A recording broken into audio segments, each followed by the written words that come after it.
Breaking news, breaking news, breaking news. The verdict is in the Julio Foolio's case with the brothers that's charging and the sisters for unaliving them. The brothers was all sentenced to life in prison. I want you to sit back and watch this to the end because I'm going to break down how they thought it was street business, but now it's state business because they're owned by the state and they will be entering into prison labor, which is connected with the 13th Amendment, where they said that slavery has been abolished except for a punishment or punishment of a crime. Man, let's start this show. All right.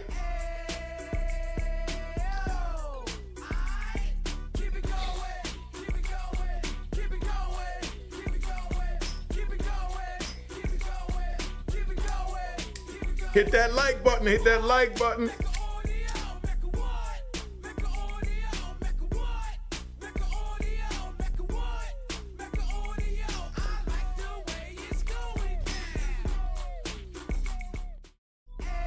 All right, so you know what it is. The verdict is in the case against the brothers that's charged for unaliving Julio Foolio. Let's get right to it. You're gonna hear the verdict. Sit back and enjoy the ride. This is what we're trying to prevent the young brothers from winding up in this situation right here, because we like to ride. All right. State proved beyond a reasonable doubt that Isaiah Chance committed the homicide in a cold, calculated, and premeditated manner without any pretense of moral or legal justification. Yes. We, the jury, unanimously find the state proved beyond a reasonable doubt that Isaiah Chance was a criminal gang member at the time of the homicide. Yes. Hit the like button. We, the jury, have unanimously found the state proved one or more aggravating factors. Each of us has considered whether one or more mitigating circumstances exist. Each of us has weighed whether the proven aggravating factors are sufficient and whether the proven aggravating factors outweigh any proven mitigating circumstances. We have further considered whether Isaiah Chance should be sentenced to life in prison without the possibility of parole or death. We, the jury, finds Isaiah Chance should be sentenced to life in prison without the possibility of parole. Dated this 15th day of May, 2026, in Hillsborough County, Florida, Miss C.S., foreperson of the jury. All right, so that's what it is. He was sentenced to life in prison. So you young people watching this, could you imagine that your biggest hope, your biggest prayer being that you get life in prison? Well, that's the situation they was in because they was facing a death penalty. So it's either die or life in prison. And here it is, some good kids from down there in Florida.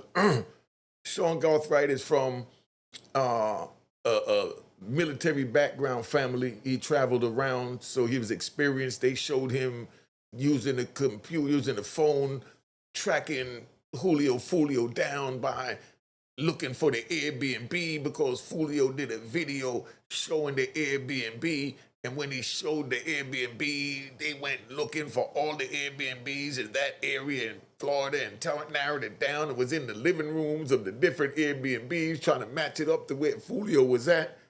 These are kids. Imagine if he would have did something constructive with that. That's the same way they tell me, oh, imagine if you would have did something constructive with all that drug money. We didn't know. We didn't have no guidance. He has no guidance. That's why we have to guide him, and that's why I'm trying to guide who I can guide right now. But we see what happened with that. But I want y'all to really understand what this thing is about. You remember when he was being sentenced, they spoke on something called sweat equity, right? And I don't even know where that's at, sweat equity, right? He said that they was, worth sweat equity. Now, what the heck is sweat equity? Right? That's the first thing you ask. Here it is. Let's go to this sweat equity so we can see what's going on with this now. Check this out. Go through, because these facilities, they're also known as incentivized prisons. So they only want those inmates who are respectful, following the rules, and not going to be a security concern.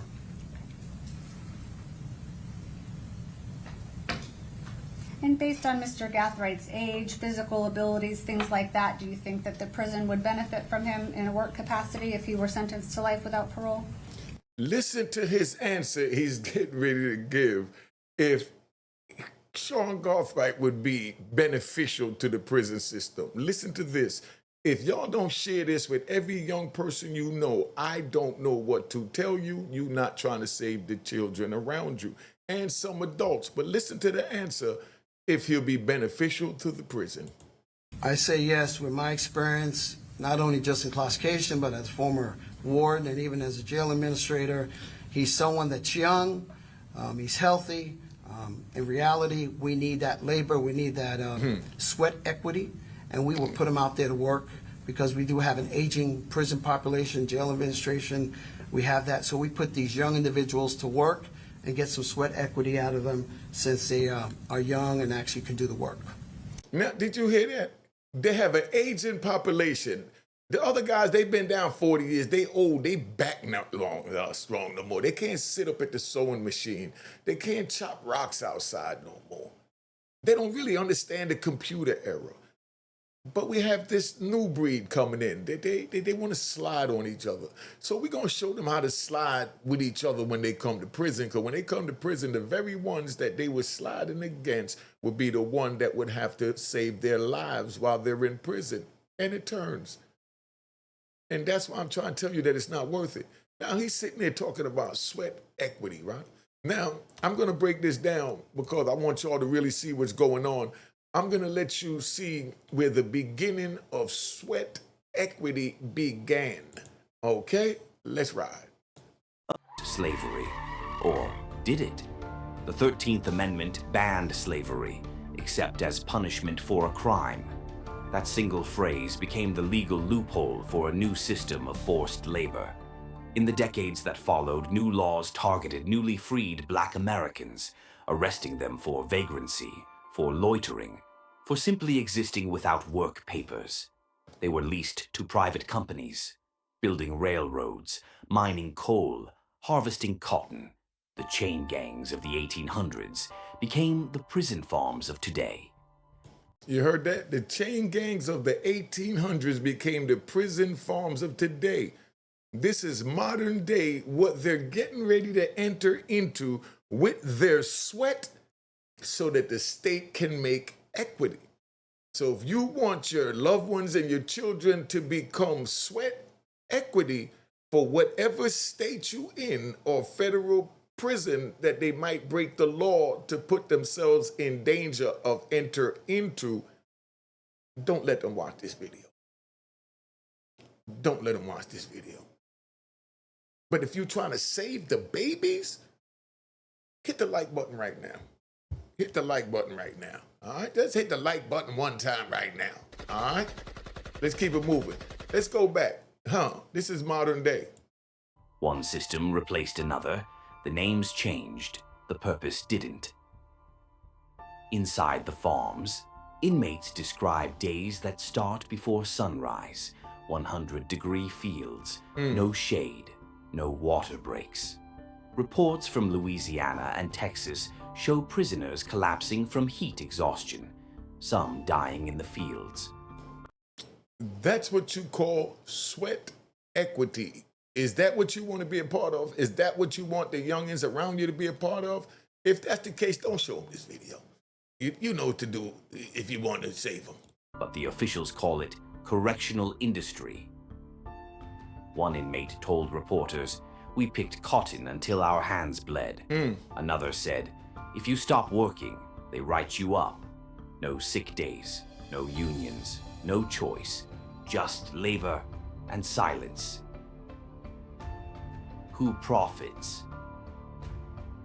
The profits flow everywhere. You hear that? The profits flow everywhere. You can't get no realer than that, you know?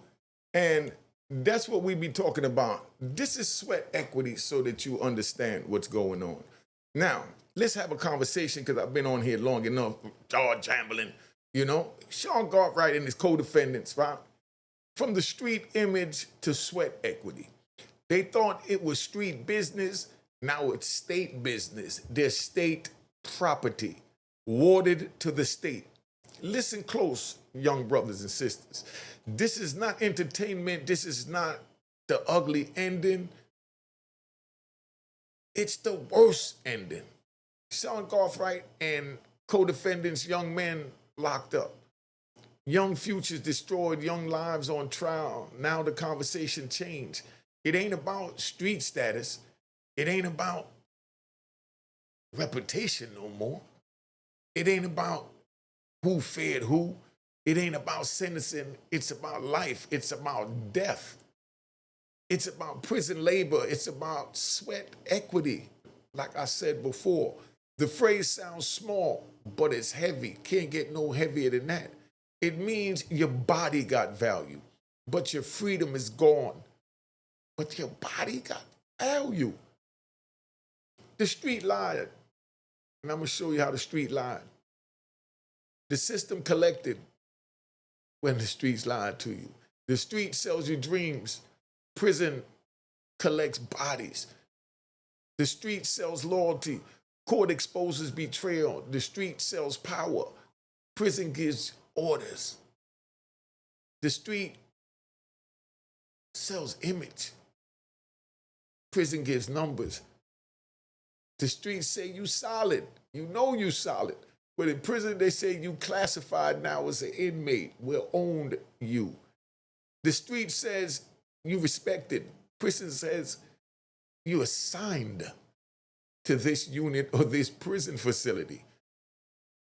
The street says you a boss. Prison says, get to work. You know we own you. That's the switch up. That's the trap. That's the lie. Young people better wake up. Street praises fade fast. Prison time lasts long, long time. Sweat equity means they see value in your labor.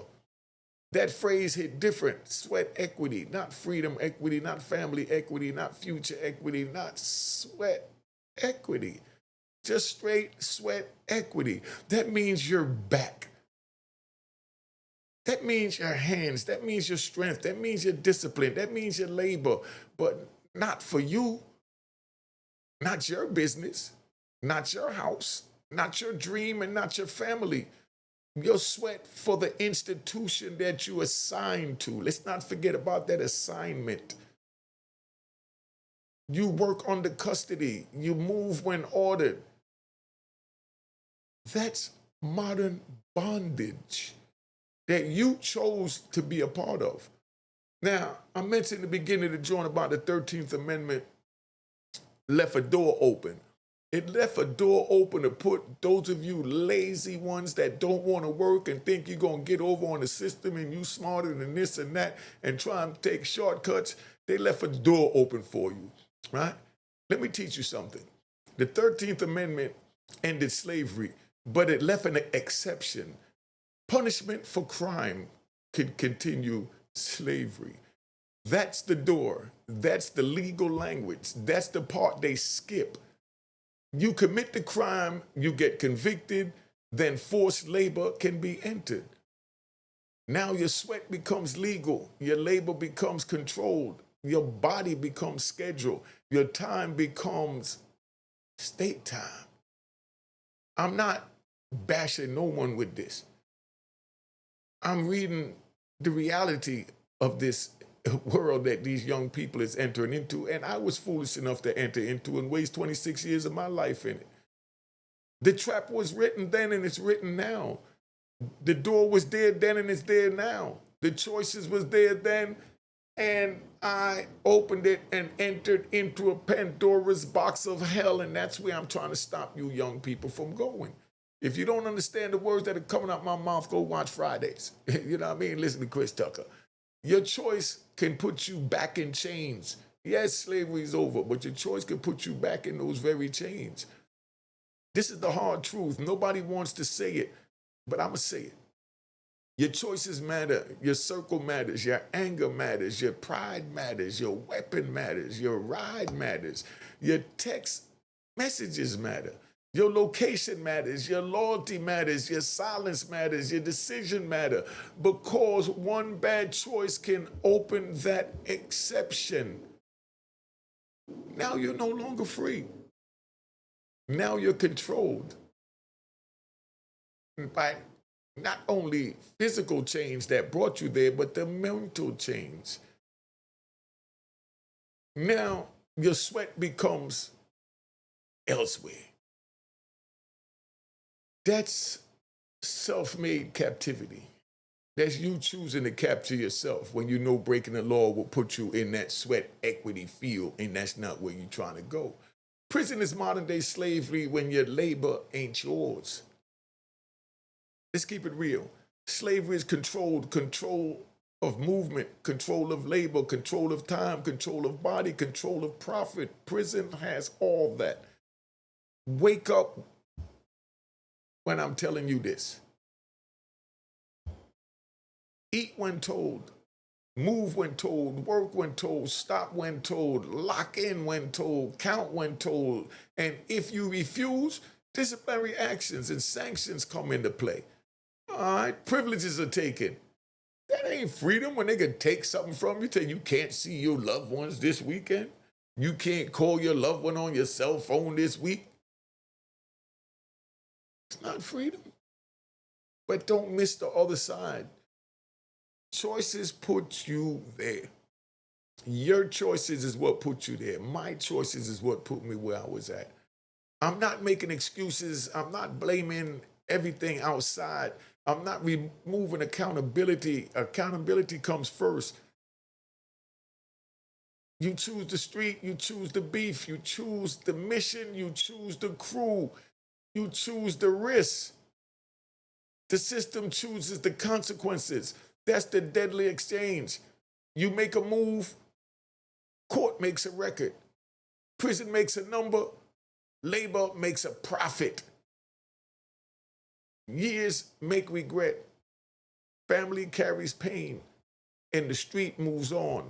That's the warning. If you don't hear this warning, I don't know where you at, what you want, or what you're looking for. The street gives you a role. Prison gives you a job. Outside, they call you a hitter. That's your role, you're a hitter. Inside, they call you an inmate. In here, you ain't nothing. Outside, they call you loyal. Inside, they just call you a worker, a loyal worker.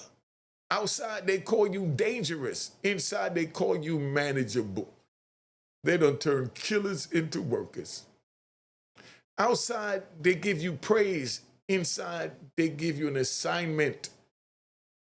Whether that's the laundry duty, the kitchen duty, the road crew, the maintenance crew, the furniture crew, the agriculture crew, the industry crew, whatever they need, whatever crew it is, you will be a part of it. Not what you dream, not what you planned, what they assigned. That's the flip side. You don't care who you were outside, huh? They don't care who you were outside. Prison don't care about your name. Prison don't care about your block. Prison don't care about your crew. Prison don't care about your music. Prison don't care how many followers you got.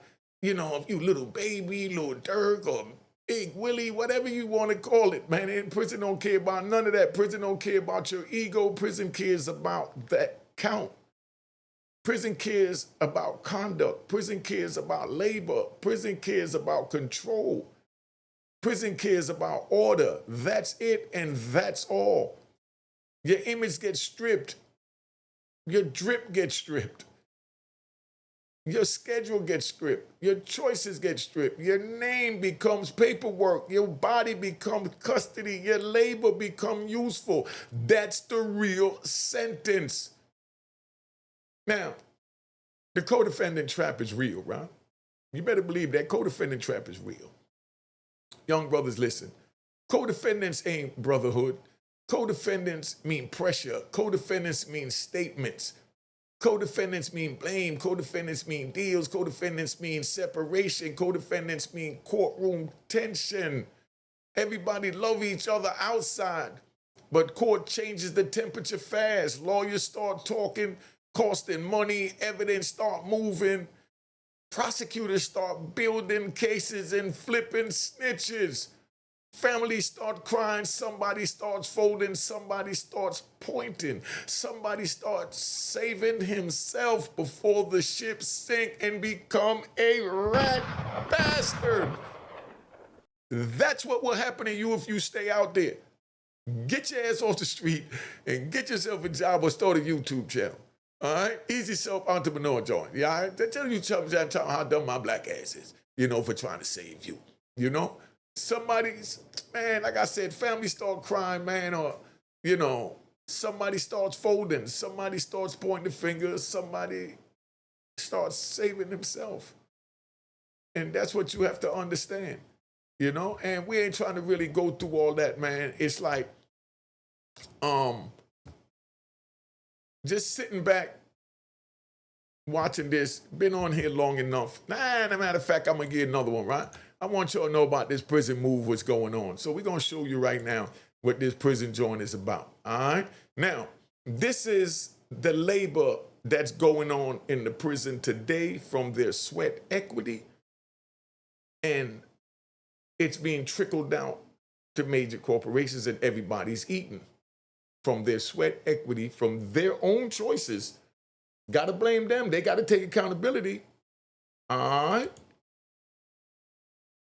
Now, let's turn this up. Let's get it going. Walmart, even the US military. This isn't a conspiracy theory. It's legal, and it's slavery by... Let's start it back here. ...in slave labor. How prison farms feed big corporations.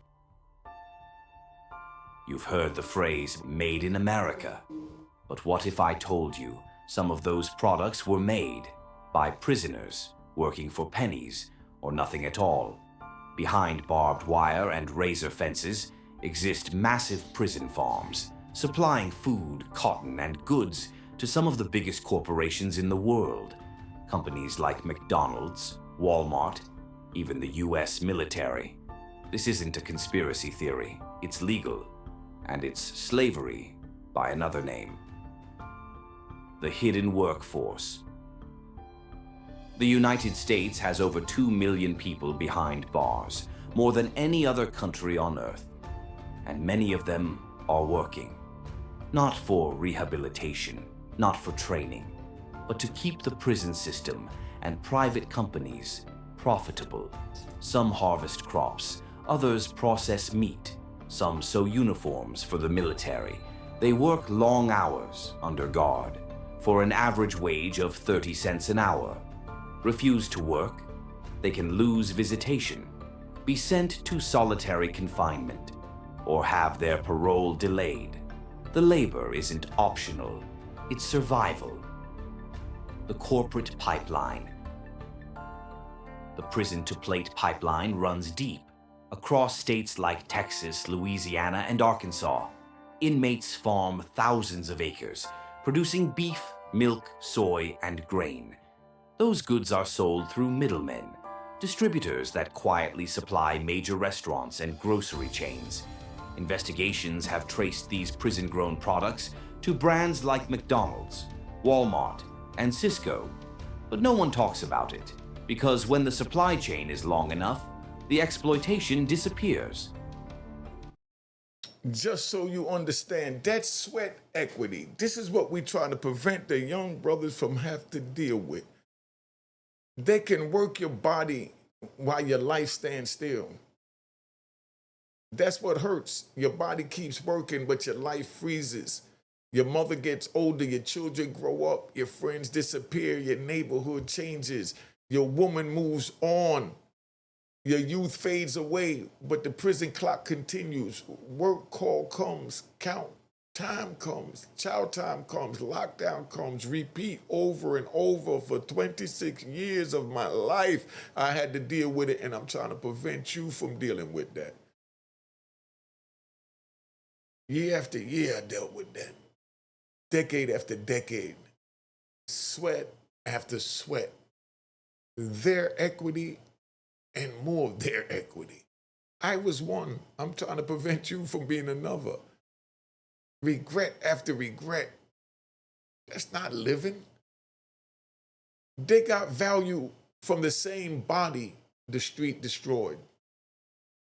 They got value to push the hamburgers out and do what they need to do. I don't want to make this about that. Let me find a better joint. You know what I mean? Let me find a better picture real quick to put up. We ain't going to do that. Nah, we'll even do that. Show them out there working, right? Nah, I like this one here. So that's where we at. Now, they got value from the body the street destroyed.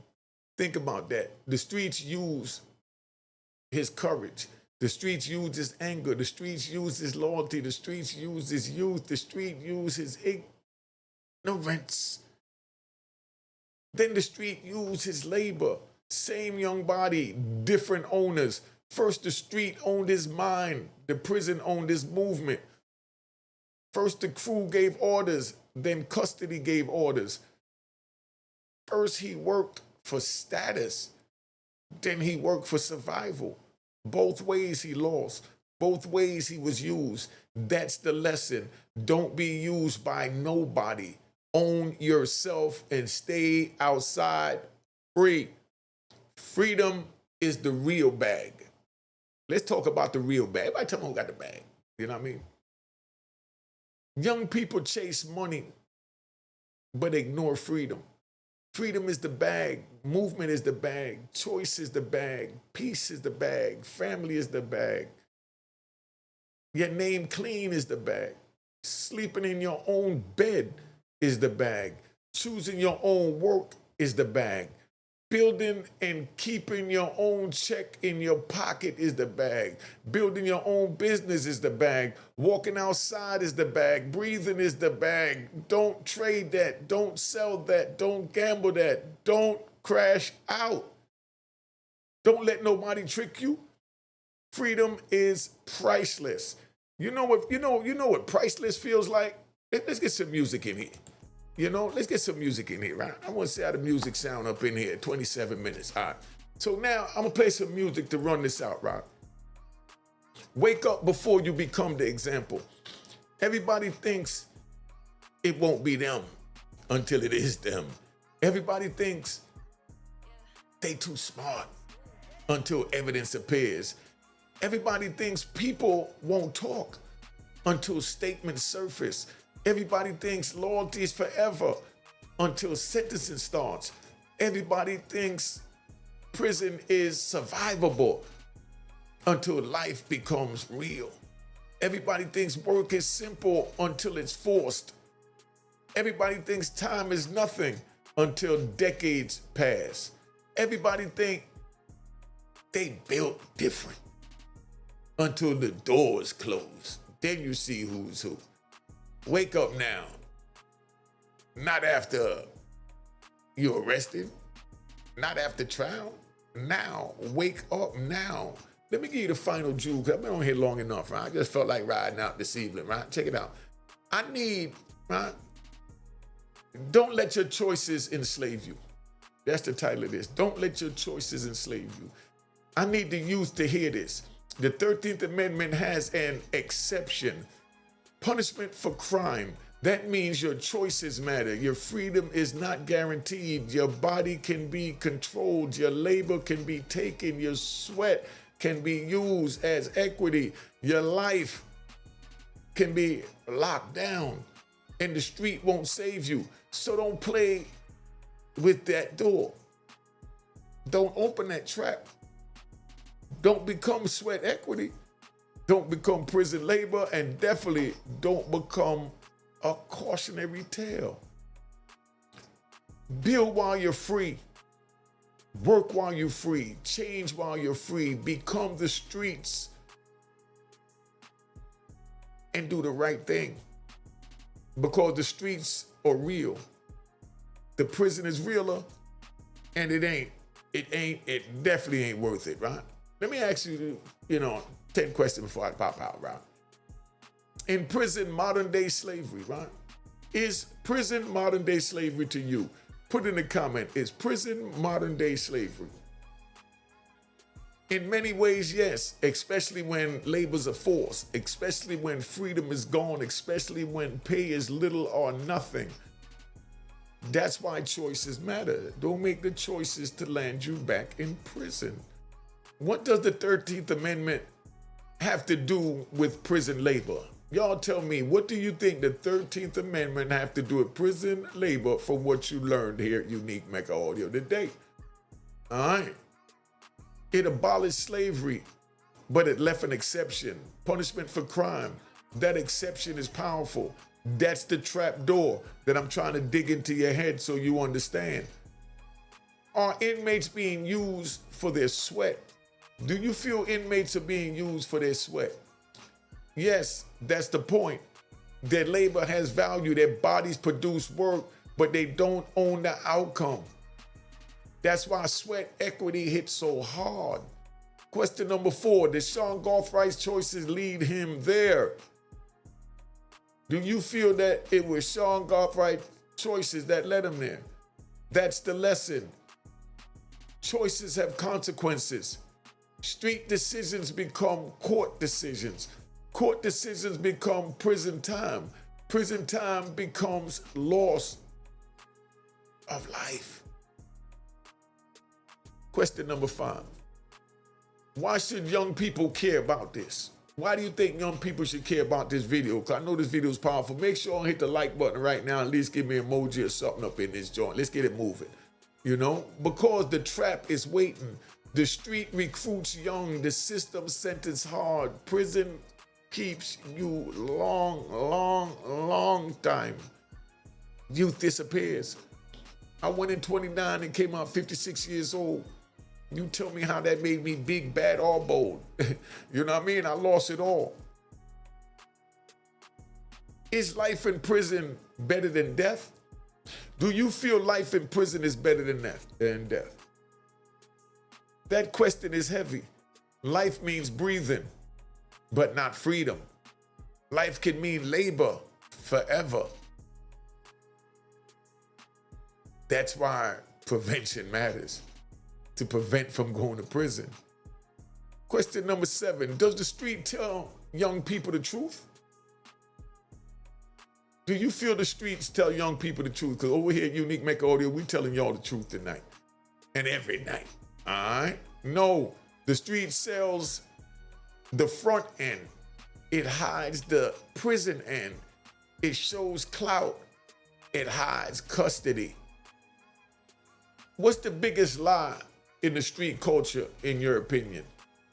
What is the biggest lie in street culture, is your opinion?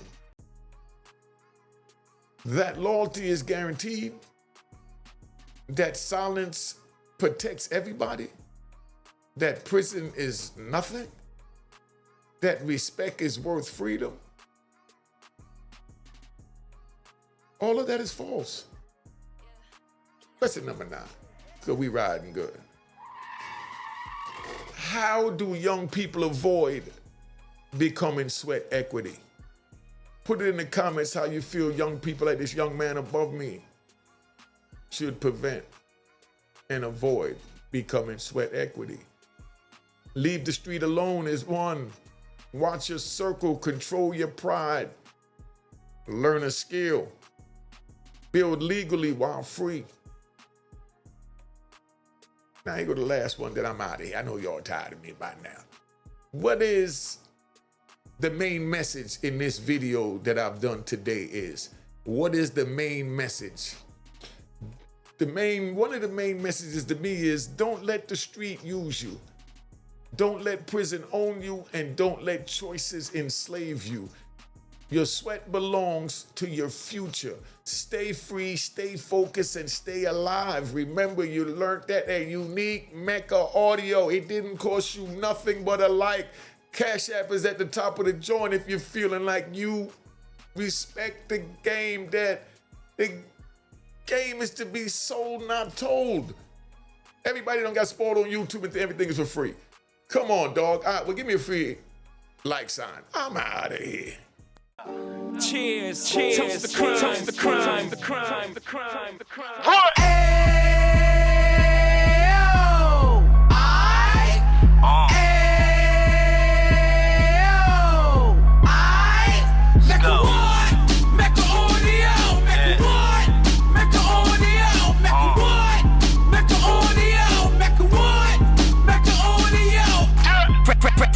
can of 26. He back on the strip, getting back in the mix. What he mentions a gift. You stand up 10 toes down, and I suggest you pay attention to this. Take a little gully posse and put it in Harlem. He cut from the bottom, came up from the bottom. Drop the book, you should go and get it. The Instagram page and the YouTube, you could go and visit. Then you could consider yourself LinkedIn. Sit front row and get Jews from a kingpin. How he went through it, so you ain't gotta go do it. To not pay attention would be stupid. Talking about a man that probably put your grandfather on. Probably the reason that him and your grams got along. A man that generated millions on the block, did his time, never squilling to the cops, Mecca audio.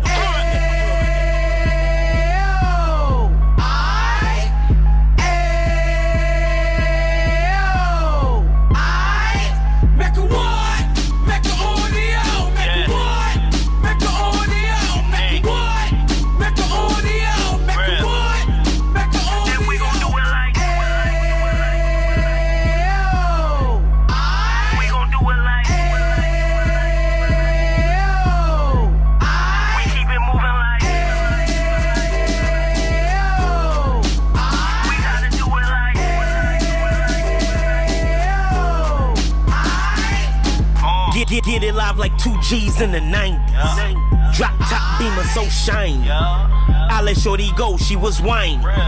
Treat her like my past, she behind me. Spend a couple bands on the Dapper Dan. You be back again, getting green like a Packers fan.